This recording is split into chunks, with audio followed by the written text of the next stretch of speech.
النهارده يا حبايبي عملت معاكم فطيره صحيه بطريقه بسيطه، فطيره الكوسه بالجبنه القريش.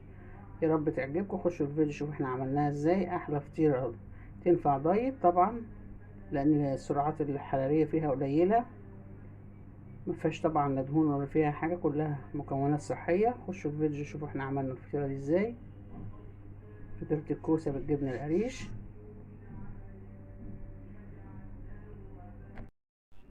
صباح الخير، ازيكم يا حبايبي؟ عاملين ايه؟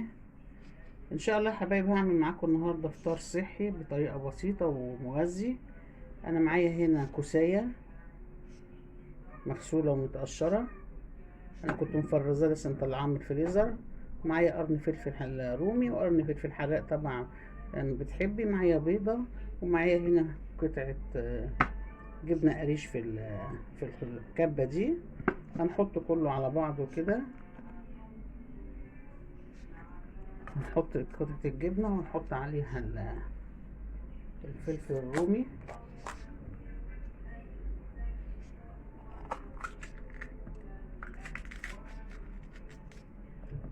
والقرن الفلفل الحراق ده، لو حباه مش حباه تشيليه.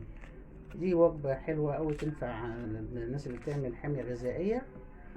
ودي كوساية، وممكن كمان تحطي لو حابة تحطي جزر، بس أنا مش حابة أعمل، يعني مش عاوزة أكتر، أنا عاوزة أعملها وجبة كده بسيطة. هحط بس شوية فلفل أسود عشان البيضة،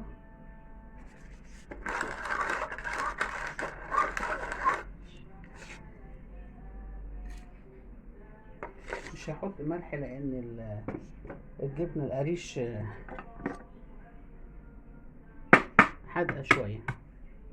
يبقى احنا كده حطينا الفلفل والكوسة والجبنة وشوية فلفل أسود، وحطينا البيضة، وهنضرب بقهم في الكبة ونرجع بقى نعملهم على البوتاجاز. كده يا حبايبي انا طحنتها اهي في الكبة، خلطة الكوسة على الفلفل على البيضة على حتة الجبنة القريش. هنحط بقى طاسة تيفال ونحطها فيها. انا هنا يا حبايبي حطيت طاسة تيفال وحطيت فيها شوية زيت، وهنزل بقى فيها الخلطة واعملها زي فطيرة واحدة كده. ممكن تعملها فطيرتين براحتك، انا هعملها واحدة كده اختصر يعني الوقت. انا ما حطيتش فيها لا بيكنج باودر ولا حاجة. هسيبها بقى على نار متوسطة، لما تستوي نقلبها الناحية التانية. وكده يا حبايبي خلصنا فطيرة الكوسة بالجبنة القريش. يا رب تعجبكم الطريقة، وتقدميها مع خيار مع طماطم مع الفلفل اللي يعجبك. فطيرة صحية، جربوها ان شاء الله تعجبكم.